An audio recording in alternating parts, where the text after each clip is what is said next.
Hello बच्चों, कैसे हैं आप सब। आशा करती हूँ आप सब बहुत अच्छे होंगे। जैसा कि हम वही 2023 का पेपर हल कर रहे थे, श्रेष्ठा योजना वाला, 22-23 वाला श्रेष्ठा योजना का, और उसी में हम लास्ट वाले उस पे चल रहे थे, जीके के पोर्शन पे।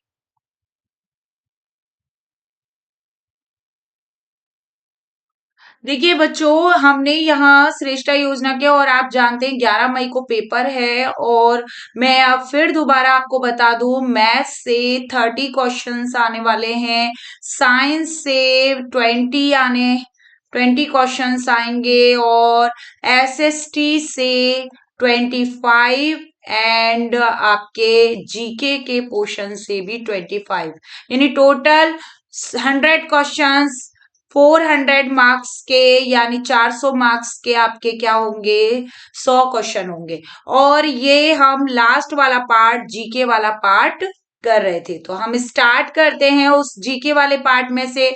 मैं लगभग कुछ 11 क्वेश्चंस के जवाब दे चुकी थी, और अब मैं आगे इसमें स्टार्ट करते हैं। लगभग कुछ अब 14 कुछ ऐसे क्वेश्चंस रह गए हैं जिनको हम हल करते हैं। और आपको यहाँ पे मैं एक और चीज बताना चाहती हूँ कि मैं यहाँ पे केवल आपको ऑप्शन जो सही है वो नहीं, मैं साथ ही साथ जो सही है उसके तो बताती हूँ, साथ ही साथ उन चारों ऑप्शंस के बारे में भी बताती हूँ डिटेल में। इसलिए कहीं से भी क्वेश्चंस आता है उन चारों ऑप्शन से संबंधित, उन क्वेश्चन से संबंधित अगर कोई और क्वेश्चंस भी आता है बनके, तो आप उसको भी इजीली हल कर सकें। इस तरीके से हम क्या कर रहे हैं, तैयारी कर रहे हैं। क्वेश्चंस स्टार्ट करते हैं। 87 डॉट डॉट लगे हुए हैं का कहना था, मतलब यहाँ पे किसी का नाम आएगा जिन्होंने ये कहा है, कहना था कि एक अच्छे यूरोपीय पुस्तकालय का केवल एक दराज ही भारत के समूची देसी साहित्य के बराबर है। मतलब उनका कहने का ये मतलब था कि यूरोपीय पुस्तकालय का एक दराज ही भारत के समूचे देशी साहित्य को, मतलब समूचे देशी साहित्य के बराबर है। और ये अंग्रेज, आप समझ गए होंगे, एक टोन में इस तरीके से कहा गया है, तो ये अंग्रेज ने कहा है। और ये यहाँ पे आप ये देख लीजिए, मैकाले ने, विलियम एडम, महात्मा गांधी और जेम्स मिल। तो महात्मा गांधी तो ये वचन नहीं बोल सकते, आप बिल्कुल क्लियरली इस थॉट से समझ गए होंगे, जो ये कहा गया है कथन, उससे समझ गए होंगे कि ऑप्शन जो हमारा थर्ड है वो तो है ही नहीं। अब बात आती है कि तीनों क्या हैं, विदेशी हैं, मैकाले, विलियम एडम, जेम्स मिल। अब इसमें से कौन सा है, तो मैं यहाँ पे, आप याद कर लीजिए कि उन्होंने यूरोपीय पुस्तकालय के बारे में तो कहने वाले जो थे वो लॉर्ड मैकाले थे।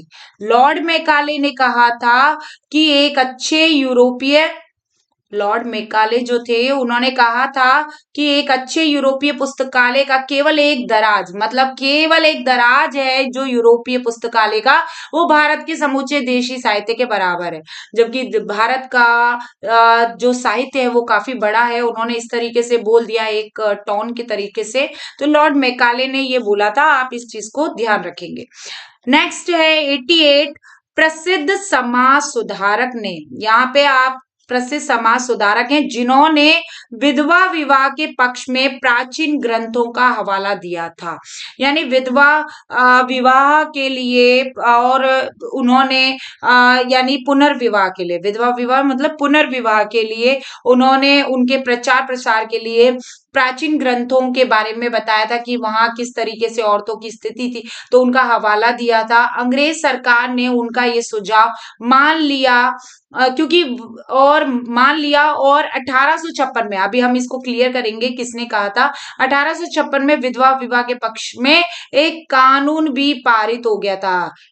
मतलब 1856, आप इसको ऐसे याद कर सकते हो, 1857, यानी कि जो प्रसिद्ध क्रांति है भारत की स्वतंत्रता की जो क्रांति है 1857 की क्रांति से 1 साल पहले, तो आप ऐसे भी कुछ याद कर सकते हो इसको।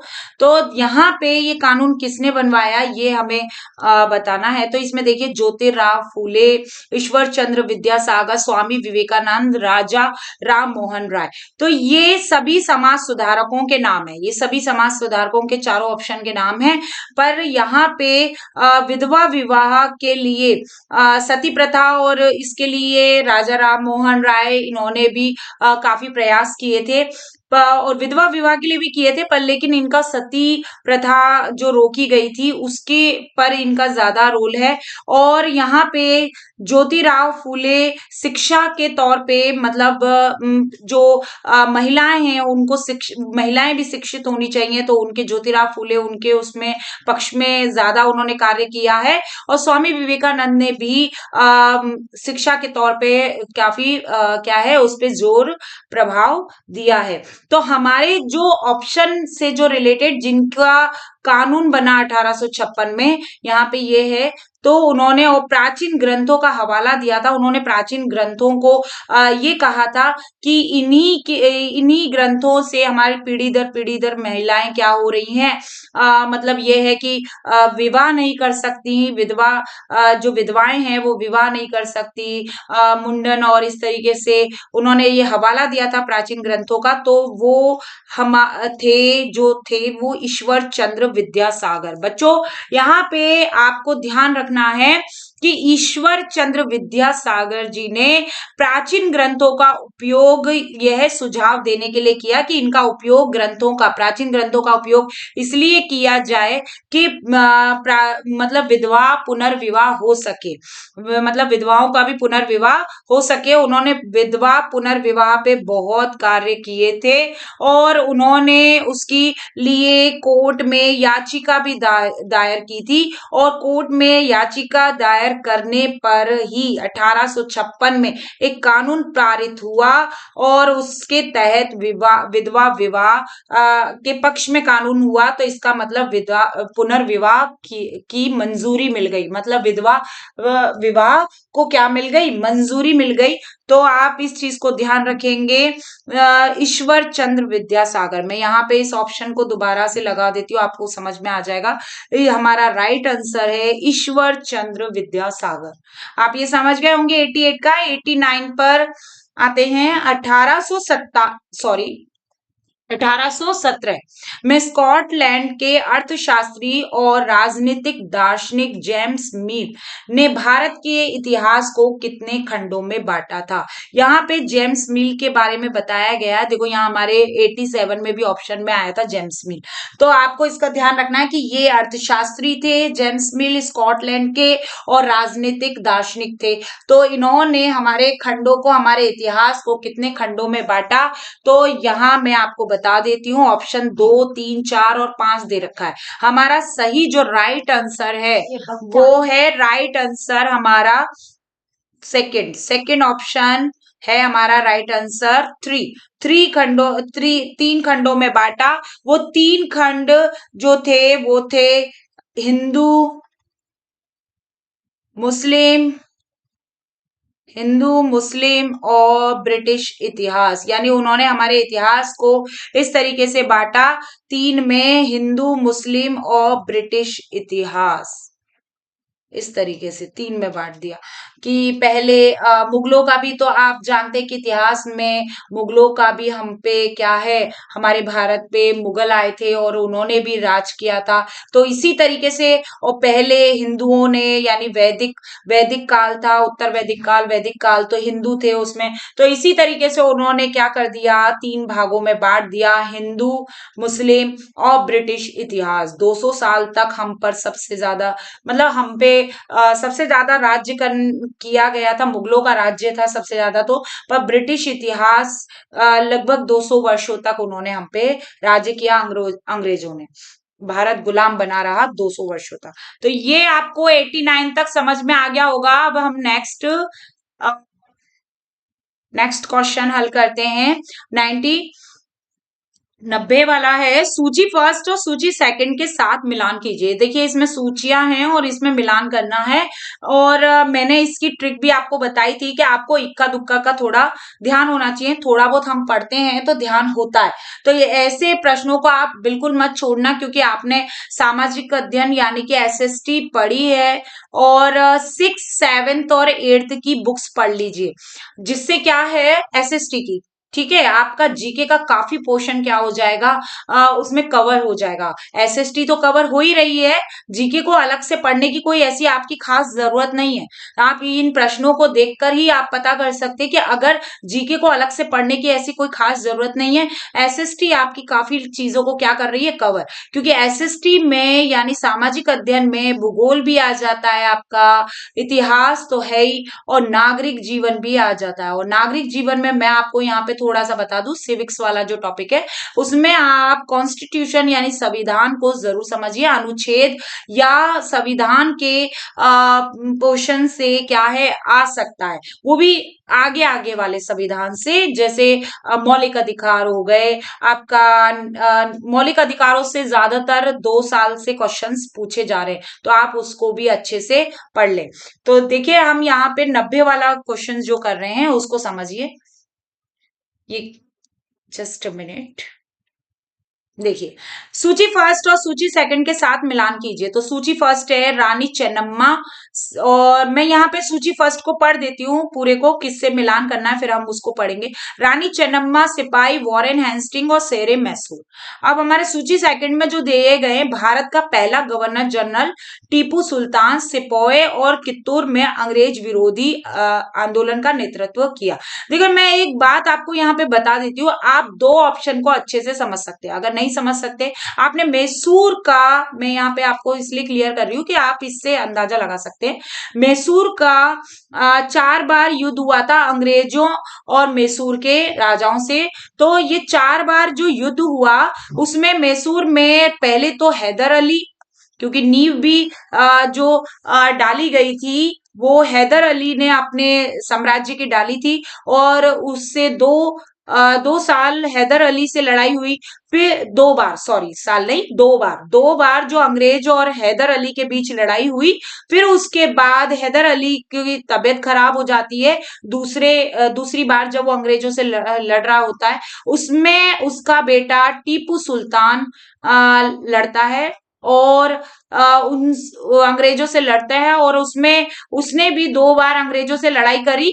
और जो फोर्थ वाला जो था उसमें उस क्या है, बहुत बहादुरी से वो लड़ता है और वीर गति को प्राप्त हो जाता है। तो टीपू सुल्तान को एक ऐसा शेर बोला जाता है, इसीलिए इनका नाम ये शेरे मैसूर बोला जाता है। इनको क्या बोला जाता है, शेरे मैसूर। तो आपको ये इस बात का ध्यान रखना है कि आपके मतलब दिमाग में आ जाना चाहिए। एक कथन भी है टीपू सुल्तान के लिए कि उन्होंने अपने लिए अंग्रेजों से वो हाथ नहीं मिलाना चाहते थे, अंग्रेजों के गुलाम नहीं बनना चाहते थे। तो उन्होंने एक कथन कहा था अंग्रेजों के लिए कि एक बार शेर बन के क्या है मरना, है ना, अच्छा है, बजाय है ना वही मतलब कई वर्षों तक एक भेड़ या गीदड़ की जिंदगी जीने से अच्छा है कि एक बार में शेर बन के क्या करें, वीर गति को प्राप्त हो जाए। तो इसीलिए इनको शेरे मैसूर कहा जाता है। ये शेर की तरह लड़े। तो ये आपको इस थोड़ी सी कहानी और इससे आपको ध्यान हो गया होगा, समझ में आ गया होगा कि टीपू सुल्तान को शेरे मैसूर। मैं आपको इसलिए बता रही हूँ याद करने का तरीका। सिपाही को सिपोए कहते हैं, सिपाही को ही क्या बोलते हैं, सिपोए। तो अब देखते हैं ऑप्शन में, जैसे हमने डी का ऑप्शन देख लिया बच्चों, डी का ऑप्शन यहाँ पे हमने देखा सेकेंड, और हमने बी का भी ऑप्शन देखा, कि हमने यहाँ पे थर्ड से मिलाया इसको। अब हमें नहीं पता, जैसे मैं आपको एक ट्रिक बता रही हूँ ना, जैसे कि रानी चेन्नम्मा केस की, और ये तो ये ट्रिक है, और सी का भी नहीं पता हमें। जैसे मैं यहाँ पे इससे अलग पेन से लिख देती हूँ कि ए का नहीं पता हमें और सी का नहीं पता कि क्या क्या है। तो हम पहले इन दोनों ऑप्शनों से ही मिलान करते कि हमारे इस टॉपिक में कौन सा आ रहा है। तो देखिए यहाँ पे जो हमारा डी है, डी से मिलाए और बी से मिलाए, तो फर्स्ट ऑप्शन जो है हमारा कौन सा, फर्स्ट ऑप्शन जो है उसमें हमारा जो बी है उसका सेकंड है, यहाँ पे थर्ड है हमारा, और डी का सेकंड है, यहाँ पे ये डी का फर्स्ट है। तो ये हमारा ये तो फर्स्ट तो है ही नहीं। सेकंड वाले में फोर और फर्स्ट और थर्ड, तो सेकंड भी नहीं है हमारा। और इसमें देखिए ये कहीं हद तक हमारे से मिल सकता है थर्ड पर, लेकिन हमारे डी से मैच नहीं कर रहा है, डी से सेकंड नहीं मैच कर रहा है। अब हमारे पास बचा कौन सा, आप खुद देख लीजिए, बी भी मैच कर रहा है थर्ड और डी भी मैच कर रहा है सेकंड, यानी दो ऑप्शन तो अगर आपको आते होंगे ना बच्चों तो आप कर लोगे। सिपाही का सिपोही तो आप समझ गए होंगे। तो हमारा जो सही आंसर है वो है फोर आंसर। देखिए मैंने आपको ये करना सिखाया, आप सूची वाले क्वेश्चन बिल्कुल नहीं छोड़ के आएंगे, क्योंकि ये क्वेश्चन में आपको थोड़ा बहुत भी उससे आसपास का आइडिया भी पता होगा, तो आप जरूर ऑप्शन को क्या करेंगे, सर्च करेंगे और फिर उसको टिक करके आएंगे सही ऑप्शन को। रानी, तो हमारा जो सही आंसर है ए का ऑप्शन क्या हो गया, रानी चेन्नम्मा का।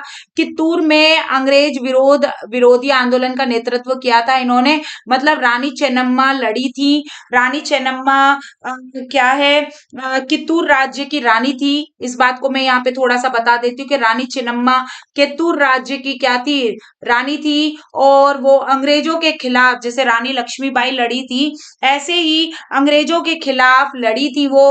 और उन्होंने क्या है, कित्तूर राज्य की उसकी सेना का क्या किया था, उन्होंने नेतृत्व किया था, अंग्रेजों के विरुद्ध नेतृत्व किया था अपनी सेना का।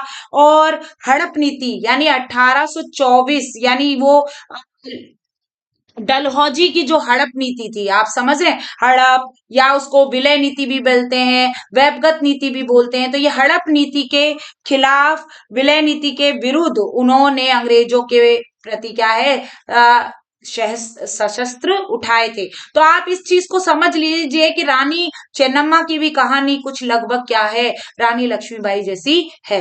तो ये आप समझ गए होंगे।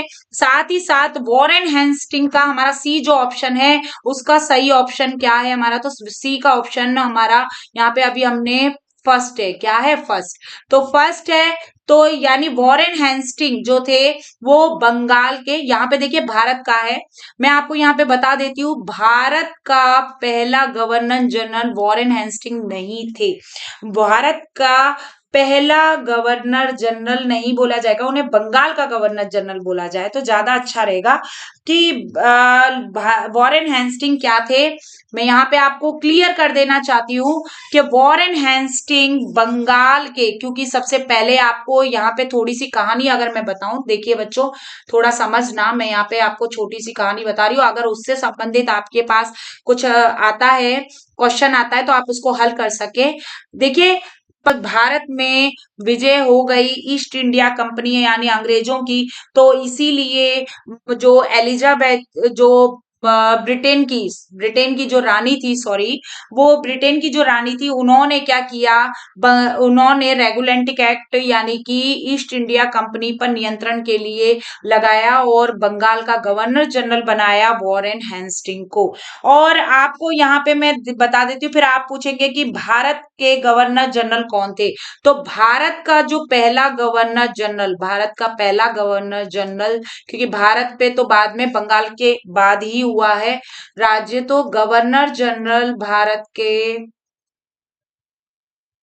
वो थे लॉर्ड विलियम बेंटिंग। आपको इसका ध्यान रखना है, लॉर्ड विलियम बेंटिंग।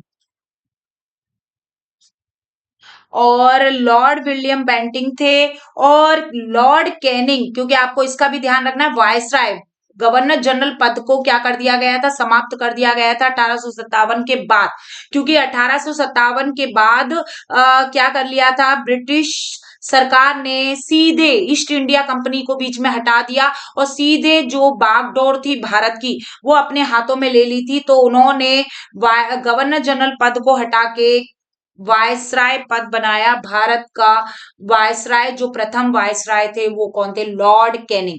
तो आप ये ध्यान रखेंगे, अगर आपके बंगाल का गवर्नर जनरल आता है वॉरेन हेस्टिंग, और अगर भारत का पहला गवर्नर जनरल तो लॉर्ड विलियम बेंटिंग, और लॉर्ड कैनिंग कौन थे, भारत के पहले वायसराय। तो आप ये ध्यान रखेंगे क्योंकि ये क्वेश्चन पूछा जा सकता है। ये मैंने आपको ऑप्शन भी बता दिया।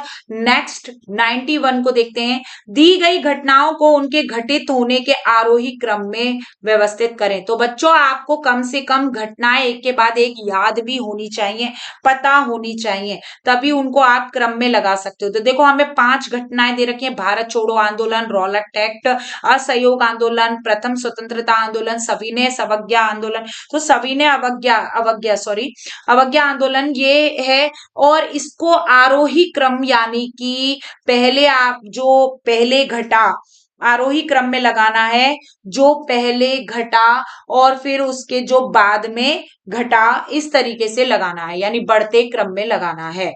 तो जो सबसे पहले घटा वो लगाते हैं। देखिए आरोही और अवरोही का थोड़ा ध्यान रखना। आरोही माने बढ़ता क्रम होता है, यानी जो पहले घटा उसको हमें लगाना है और उसके बाद जो बाद में घटा। पर अवरोही में अगर घटते क्रम में आ गया तो फिर उसके उल्टा हो जाएगा। पहले हमें क्या करना पड़ेगा, उसको लिखना पड़ेगा जो घटना सबसे बाद में घटी है, और जो सबसे पहले घटी उस घटना को सबसे लास्ट में लिखना पड़ेगा। तो आरोही और अवरोही का थोड़ा बच्चों ध्यान रखना कि क्रम कौन सा वो पूछ रहा है। तो भारत छोड़ो आंदोलन में सन लिख देती हूँ, फिर मैं आपसे खुद ही पूछूंगी, आप खुद क्रम बता देंगे। तो भारत छोड़ो जो आंदोलन हुआ था वो 8 अगस्त 1942 को हुआ था। और रॉलेट सत्याग्रह, जो रॉलेट एक्ट है या रॉलेट सत्याग्रह, ये 1919 को। और असहयोग आंदोलन जो हुआ था, असहयोग आंदोलन 1 अगस्त 1920 को, 1920 को हुआ था। और प्रथम स्वतंत्रता आंदोलन जो हुआ था वो हुआ था 10 मई 1857। इसी समय सबसे पहले अंग्रेजों के खिलाफ क्या है, लड़ाई का एक विरोध आप भी जानते हैं, बैरकपुर की छावनी में मंगल पांडे ने क्या कर दिया था, विरोध कर दिया था कारतूसों के खिलाफ, की उस पे चर्बी वो अफवाह फैली थी इस तरीके से। तो ये क्वेश्चन हम इससे पहले हल कर चुके हैं बच्चों, वो नेक्स्ट आपको वीडियो में मिलेगा। तो जरूर आप प्लेलिस्ट में जाइए, मतलब चैनल को अगर आप नए हैं तो लाइक करिए, सब्सक्राइब करिए, और साथ ही साथ बच्चों को और बच्चों को भी सेंड करिए, वो भी जुड़े, तैयारी करें। और साथ ही मैं आपको बताना चाह रही हूँ जो भी क्लासेस, क्योंकि देखिए चैनल को सब्सक्राइब करेंगे, बेल आइकन को दबाएंगे तो आपको नोटिफिकेशन मिल जाएगा। और डिस्क्रिप्शन में भी जाइए, आप वहां पे देखिए, वहां पे मैंने व्हाट्सएप ग्रुप के और उन सभी के बारे में चैनल भी है, व्हाट्सएप चैनल भी है, उन सभी से आप जुड़ सकते हैं। वहां पे भी हम क्या है शेयर करते हैं, और लिंक मैं डिस्क्रिप्शन में डाल दूंगी जिससे आप जुड़ सकते हैं, अपने डाउट्स जो भी हैं वहां पे पूछ सकते हैं। जो हमने ग्रुप बनाया है व्हाट्सएप ग्रुप जो है, उधर पूछ सकते हैं अपने डाउट्स। और साथ ही चैनल पे भी आप जुड़ सकते हैं, और वहां पे जो भी लिंक आपको आसानी से मिल जाएगी, जो हम नोट्स डाल रहे हैं वो भी आपको आसानी से मिल जाएंगे। ठीक है, तो हम आगे देखते हैं। यहाँ पे हमने 10 मई 1857 में पहला स्वतंत्रता आंदोलन हुआ, और सविनय अवज्ञा आंदोलन कब हुआ, वो हुआ था 12 मार्च 1930 को, 12 मार्च 1930 को। तो बताइए बच्चों सबसे पहले कौन सी घटना हुई। तो आपको अगर मैं यहाँ पे बताऊं, आप ऑप्शन समझ गए होंगे कि सबसे पहली घटना डी वाली हुई। फिर उसके बाद कौन सी घटना हुई, देखिए 10 मई 1857 की घटना सबसे पहले हुई। फिर कौन सी वाली हुई, बी नंबर जो रॉलेट एक्ट का है, वो आप समझ गए होंगे 1919 में। फिर कौन सी हुई, 1 अगस्त 1920 वाली, यानी कि सी। फिर कौन सी हुई, सी। और फिर 12 मार्च 1930 वाली घटना ई हुई है, ए बी सी ई। और यहाँ पे अब आ जाएगा आपका ए नंबर लास्ट। तो यहाँ ऑप्शन देख लेते हैं कि कौन सा है, डी बी सी ई ए। तो ये सेकंड नंबर ऑप्शन है, कौन सा है, सेकंड। तो हमारा सही जो ऑप्शन है वो सेकंड है। बताइए आपको ये चीज समझ में आ गई होगी अच्छे से। चलिए नेक्स्ट 92 जो क्वेश्चन है वो है, संविधान के अनुसार सरकार के कितने अंग हैं, या 3 अंग हैं। इसमें दे रखा है 3 अंग हैं, और वो कौन कौन से हैं, कौन कौन से। तो ऑप्शन है ए बी सी डी, ये ऑप्शन दे रखे हैं, और कौन से 3 अंग हैं सरकार के, ये हमें बताना है। इसमें ऑप्शन केवल बी सी डी इस तरीके से दिए गए। तो पहले हम सरकार के जो 3 अंग हैं उस पे चर्चा कर लेते हैं कि कौन कौन से होते हैं। जो सरकार कार्य करती है वो बच्चों, वो 3 अंग जो होते हैं वो मैं आपको यहाँ पे बता देती हूँ। सरकार कार्य करेगी आपके कार्य करेगी, मतलब कार्य करती है सरकार, तो कार्यपालिका जो आपकी सभी कार्यों का निर्वाह करेगी, जो भी अपना उद्देश्य, जो भी अपना कार्यों को वो बताती है, उन कार्यों का पालन करती है, तो कार्यपालिका है। दूसरी, आपके न्याय दिलाने का भी सरकार काम करती है, तो न्यायपालिका इसका ही अंग है, न्यायपालिका। और सेकंड जो है वो, सॉरी, सेकंड के बाद थर्ड, थर्ड वहां पे जो सरकार है वो विधायक, आपने विधायक सुने होंगे, विधायक भी बनते भाई, उसी से सरकार इस तरीके से बनती है, विधायक चुने जाते, तो विधायिका, विधायिका किसका अंग है, सरकार का ही। तो ये कार्यपालिका, न्यायपालिका और विधायिका, ये क्या है, ये अंग है, विधायिका, कार्यपालिका, न्यायपालिका, ये तीनों अंग सरकार के हैं संविधान के अनुसार, कॉन्स्टिट्यूशन के अनुसार। मैंने कहा ना कॉन्स्टिट्यूशन पर थोड़ा फोकस जरूर कर लेना, 3 या 4 क्वेश्चन कॉन्स्टिट्यूशन के आते हैं। तो यहाँ पे ऑप्शन जो होगा वो ए है, सी है और डी है, ए सी डी। अब बता दीजिए कौन सा है फिर सही, थर्ड, बिल्कुल सही, ये थर्ड नंबर का ही हमारा सही है आंसर, ए सी डी। तो इसका मतलब यही है कि आप ये समझ गए होंगे कि जो संघवाद है वो कोई क्या है, अंग नहीं है सरकार का, तो संघवाद गलत है ऑप्शन। अब नेक्स्ट पे आते हैं 93, कौन से देश ने 2022, ये थोड़ा करंट से आया है, 2022 और 23 का पेपर था, कौन सा, ये वाला जिसको हम हल कर रहे हैं, और अब पेपर है 2023-24 का।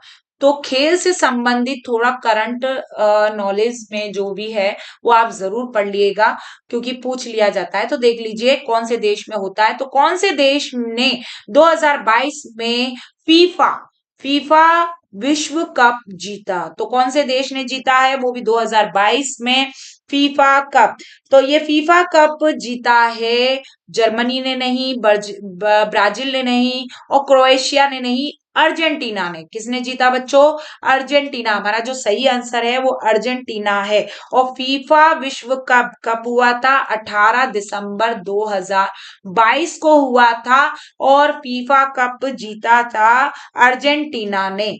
आपको ये चीजें समझ में आ गई होगी। नेक्स्ट है 94, 94 जमीन की बिक्री, चीजों की खरीदारी, किराया, तलाक आदि संबंधित विवाद किस कानून से श्रेणी में आते हैं। देखिए मैं आपको यहाँ पे बता दूं कि जमीन की बिक्री वाला कोई मैटर है, या चीजों की खरीद फरोख्त, यानी कि कोई चीज खरीदी गई है या बेची गई है उसके खिलाफ, किराया यानी कि जो घर पे जो किराएदार रहते हैं किराया नहीं दे रहे हैं, या मालिक उनसे ज्यादा किराया, या इस तरीके से जो भी विरोध उत्पन्न होता है, तो किराया या तलाक से संबंधित यानी घरेलू संबंधी जो विवाद होते हैं उनका कानून किस श्रेणी में आता है। तो कौन से श्रेणी में आता है, तो आप ध्यान रखेंगे इन कानूनों को दीवानी कानून में सुना जाता है, यानी दीवानी कानून के अंतर्गत आता है। आप इस बात को ध्यान रखेंगे कि दीवानी कानून के मामलों में व्यक्तिगत के जो अधिकार के कानून होते हैं, व्यक्तिगत के जो भी, यानी कि आप घरेलू बोल लीजिए चाहे व्यक्तिगत, जो भी कानून होते हैं वो दीवानी कानून में आते हैं, व्यक्तिगत के। और इन मामलों को दीवानी कानून के द्वारा ही क्या किया जाता है, सॉल्व किया जाता है। आईपीएस धारा लगाई जाती है, ये धारा है, पुलिस कार्य करती है, ये कोई कानून नहीं है। हाँ, फौजदारी का कानून और दीवानी कानून जरूर संबंधित है इसमें, पर दीवानी कानून आपको समझ में आ गए, जो व्यक्तिगत कानून से रिलेटेड होते हैं या व्यक्तिगत अधिकारों के रिलेटेड से होते हैं, जैसे जमीन की बिक्री हो गई, चीजों की खरीदारी, किराया, तलाक, इनसे संबंधित होता है व्यक्तिगत चीजों से। और फौजदारी व्यक्तिगत चीजों से नहीं होता है, फौजदारी बड़े मामलों से होता है, सरकारी मामलों से, बड़े मामलों से, उनसे विवादित होता है फौजदारी का कानून। दीवानी कानून एक व्यक्तिगत कानून, व्यक्तिगत अधिकारों से संबंधित कानून होता है। तो ये आपको समझ में आ गया होगा। नेक्स्ट हम अब अपना स्टार्ट करेंगे ऑप्शन। नेक्स्ट जो क्वेश्चन है बच्चों वो हमारा है, आदिवासी शब्द का मतलब होता है। तो आदिवासी इस शब्द का मतलब ये दो शब्दों से मिलकर बना है, आदि प्लस वासी। यानी वासी मतलब निवासी होता है, वासी मतलब निवास करने वाले, निवासी। और आदि माने जो होता है मूल, आदि माने क्या होता है, मूल। तो मूल निवासियों को ही आदिवासी बोला जाता है। तो इसका जो सही आंसर है वो यहाँ पे मूल निवासी आएगा। ठीक है, आप कहीं ऑप्शन में इस तरीके से समझ ले कि जंगल के निवासी या उस तरीके से, तो ये आदिवासी जो होता है वो मूल निवासी से संबंधित होता है, इसका अर्थ। तो आप नेक्स्ट बच्चों यहाँ पे हमारा है 96, इनमें से कौन सा उद्योग पोषक उद्योग या आधुनिक उद्योगों की रीढ़ की हड्डी है। देखिए ऑप्शन दे रखा है, वस्त्र उद्योग, लौह इस्पात उद्योग, सूचना प्रौद्योगिकी उद्योग और कृषि उद्योग। तो मैं यहाँ पे आपको बता दूं कि वस्त्र उद्योग नहीं है, पर यहाँ जो सेकंड ऑप्शन है लौह इस्पात उद्योग, आप इस बात का ध्यान रखें, जो लौह इस्पात उद्योग है वो क्या है, आधुनिक उद्योगों की क्या है, रीढ़ की हड्डी है, क्योंकि ये इससे ही उद्योग। ठीक है, तो यहाँ पे जो उद्योग है लौह इस्पात उद्योग, ये रीढ़ की हड्डी है आधुनिक उद्योगों की। देखिए और इसमें मतलब अथवा का भी वो लग रहा है चिन्ह। तो आप इस बात को ध्यान रखें कि यहाँ पे ये बताया गया है कि जो प्रत्येक जो चीज होती है स्टील या लोहे की, और ये सभी धातुओं से क्या है, औजार बनाए जाते हैं, इन सभी धातुओं से औजार बनते हैं, और औजार बनने की वजह से ये उद्योग की क्या है, रीढ़ की हड्डी है। मशीनें बनती हैं, औजार बन रही हैं, तो ये इनसे काफी मुनाफा होता है। तो ये मतलब उद्योग के लिए क्या है, पोषक उद्योग के रूप में है, या आधुनिक उद्योगों की एक रीढ़ की हड्डी है। तो आप समझ गए होंगे कि सेकंड वाला जो लौह इस्पात उद्योग है ये सही आंसर है। उद्योगों की नेक्स्ट हमारा 97 है, उद्योगों की अवस्थिति को प्रभावित करने वाला कारक पहचानिए।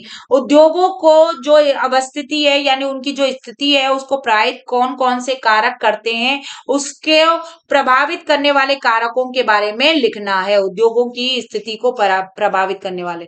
तो देखिए कौन कौन से प्रभावित करते हैं, तो मैं यहाँ पे आपको बता देती हूँ। प्रभावित करने में सबसे पहला कारक है कच्चा माल, जो कच्चे माल होते हैं की उपलब्धि करती है। फिर कच्चे माल की उपलब्धता अगर नहीं होगी तो क्या है, पक्का माल नहीं बनेगा, उद्योग उससे क्या हो जाएंगे, प्रभावित हो जाएंगे। तो पहला कच्चा माल इंपॉर्टेंट होता है।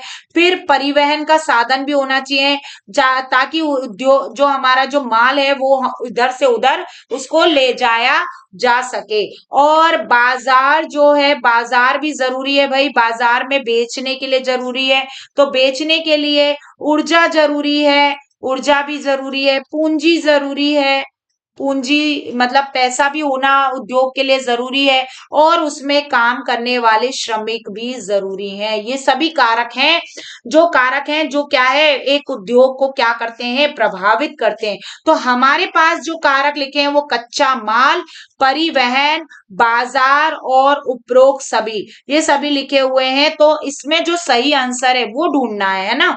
तो उपरोक्त सभी क्या है, सही आंसर है।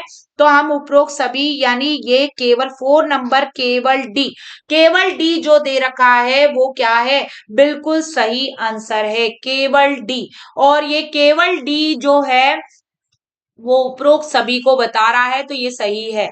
नेक्स्ट है हमारा 97 के बाद 98। देखिए 3 क्वेश्चंस रह गए अब हमारे। 98 जो है वो क्या है, जन सुविधाएं लोगों तक पहुंचाने की जिम्मेदारी किसके पास होती है। यानी कि लोगों के लिए जो सुविधाएं हैं, जो सुविधाओं पहुंचाने की जो जिम्मेदारी होती है वो बच्चों सरकार की होती है। वो किसकी होती है, सरकार की। सरकार जो सुविधाएं होती हैं वो क्या होती है, लोगों तक पहुंचाती है। और हमारा भारत कैसी सरकार चुनता है, लोगों तक पहुंचाने का जिम्मेदारी है सरकार की।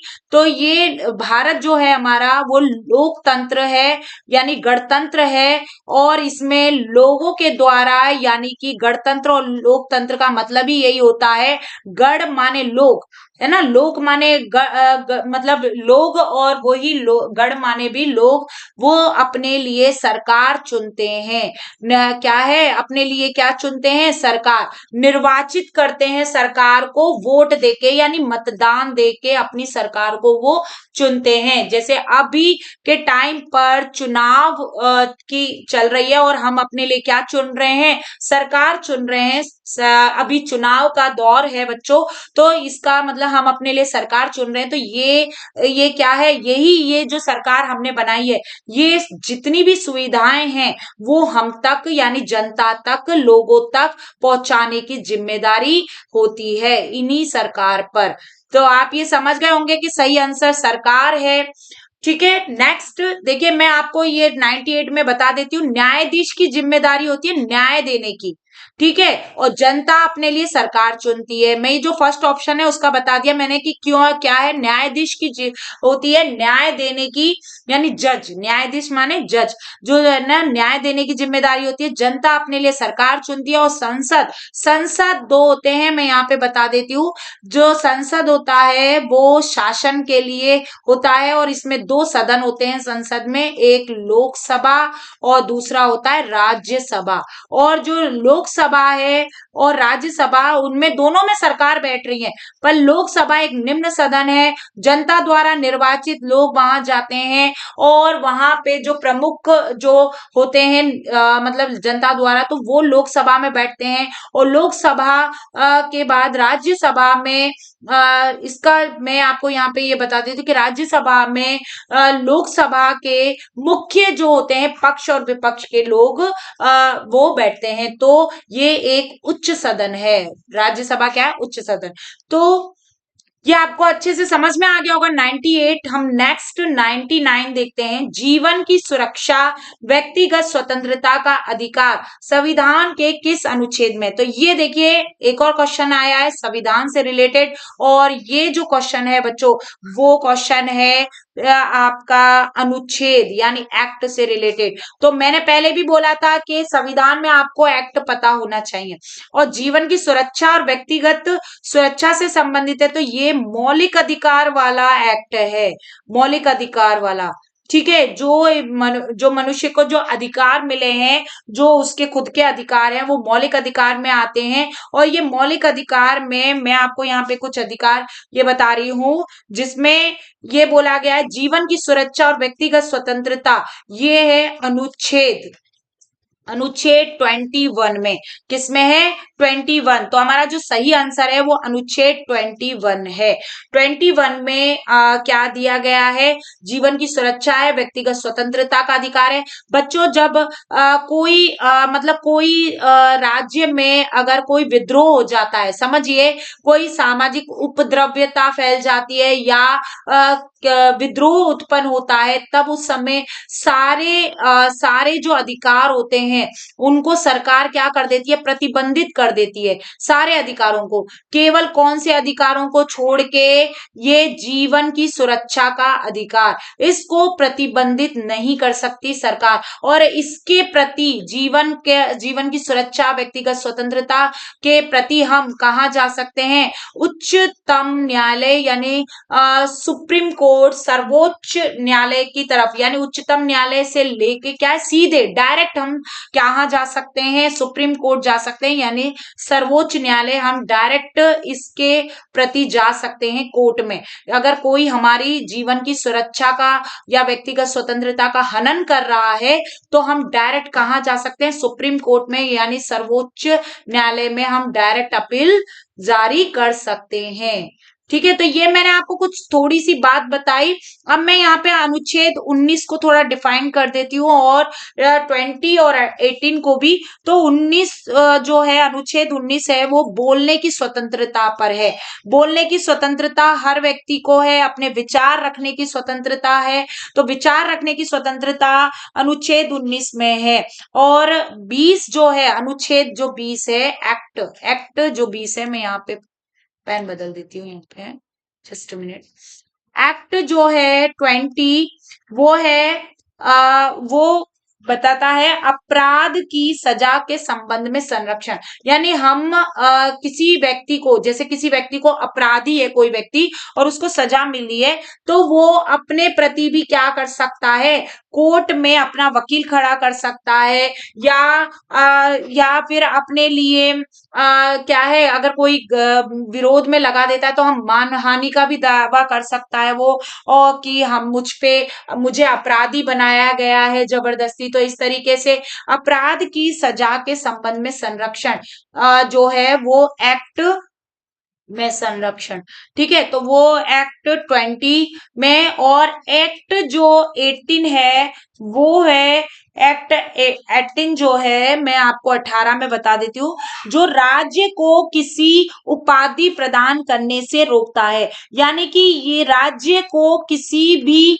व्यक्ति के लिए कोई उपाधि, यानी कोई राज्य को उपाधि नहीं, कोई राज्य मतलब कोई उपाधि से रिलेटेड ये जो एक्ट दिया गया है प्रदान करने से रोकता है, प्रदान करने से रोकता है, कोई उपाधि देने से रोकता है, से रोकता है। राज्य, इसमें स्टेट जो है वो किसी को उपाधि नहीं दे सकता, किसी व्यक्ति को, किसी नागरिक को क्या है, कोई उपाधि नहीं दे सकता कि ये कोई वहां का ये है, राजा है, या ये है, कोई उपाधि, कोई भी उपाधि दे दी, XYZ बच्चों समझो, कि कोई भी उपाधि दे दी। जैसे मान लीजिए पहले पहले क्या होता था, ब्रिटिश सरकार जो थी, मैं तो आपको थोड़ा सा समझाती हूँ उपाधि के बारे में। जो ब्रिटिश सरकार थी वो क्या करती थी, उपाधि दे देती थी। कैसे उपाधि, जैसे कि नाइटहुड की उपाधि देना, नाइटहुड की उपाधि देना, या सर की उपाधि देना, जैसे, तो ये उन्होंने दी, जैसे उपाधि दी, नाइटहुड की उपाधि दे दी या सर की उपाधि दे दी। तो ये उपाधियां, ये क्या है, उपाधियां। और ये उपाधियां क्या है, जब चलती थी, जब उस टाइम पर जब गुलाम थे तो, पर लेकिन अब कोई भी राज्य क्या नहीं देगा, इस तरीके की कोई उपाधि नहीं देगा कि ये है या ये है। इस तरीके से इसको रोकता है एक्ट 18, एक्ट 18। मैं यहाँ पे आपको एक छोटी सी बात और बताना चाहती हूँ, एक्ट नंबर, क्योंकि बच्चों ये आ सकता है इसलिए यहाँ पे आपके लिए एक्स्ट्रा एक्स्ट्रा नॉलेज स्टार है ये, एक्ट 21A। एक्ट 21A शिक्षा के लिए है। ये घोषणा करता है कि राज्य में यानी ये शिक्षा के लिए है, 6 से 14 वर्ष के बच्चों को निशुल्क शिक्षा देने के लिए, यानी मुफ्त में अनिवार्य शिक्षा दी जाएगी। 6 से 14 साल के बच्चों को अनिवार्य शिक्षा देने के लिए ये प्रेरित करता है, ये देने के लिए बताता है, ये अधिकार है कि यानी 6 से 14 साल का बच्चा निशुल्क शिक्षा प्राप्त करेगा। ये एक्ट इसको बताता है। आप 14 साल से कम उम्र के बच्चे को काम नहीं करा सकते, जबरदस्ती उसके पढ़ाई के अधिकार को नहीं रोक सकते, उसको पढ़ने का अधिकार है। एक्ट नंबर 21A के तहत अगर कोई इस तरीके से रोकता है तो उसको क्या है, सजा मिलती है। तो आप समझ गए होंगे एक्ट नंबर 20A। नेक्स्ट हमारा लास्ट रह गया है क्वेश्चंस, और ये क्वेश्चन है, निम्नलिखित में से प्राकृतिक संसाधन कौन सा नहीं है। प्राकृतिक संसाधन, अब प्राकृतिक संसाधन नहीं है, यानी जो हमें प्रकृति देती है वो है प्राकृतिक संसाधन, प्रकृति में हमें मिलता है वो है प्राकृतिक संसाधन। और जो मनुष्य बनाता है वो मानव निर्मित हो जाता है, जो मनुष्य बना रहा है वो क्या हो जाता है, मानव निर्मित, या कृत्रिम, या संश्लेषित भी बोल सकते हैं। तो प्राकृतिक संसाधन कौन कौन से होते हैं, यानी कि आप देख सकते हैं, मैं ऑप्शन में बताती हूँ। जैसे जल, जल आपको प्रकृति से मिलता है, आप ये समझ रहे हैं ना, तो ये प्राकृतिक संसाधन हो गया। पेड़ पौधे, ये जल, वन, ये पेड़ पौधे, ये प्रकृति द्वारा हमें मिले तो ये प्राकृतिक संसाधन है। मृदा, मिट्टी, चट्टाने और चट्टानों का जो ऊपरी पार्ट जो मतलब धीरे धीरे चट्टानों के कटने के बाद एक मृदा के रूप में, मैदान के रूप में ले लेता है, मृदा, सॉइल, वो क्या है, वो भी प्राकृतिक संसाधन है।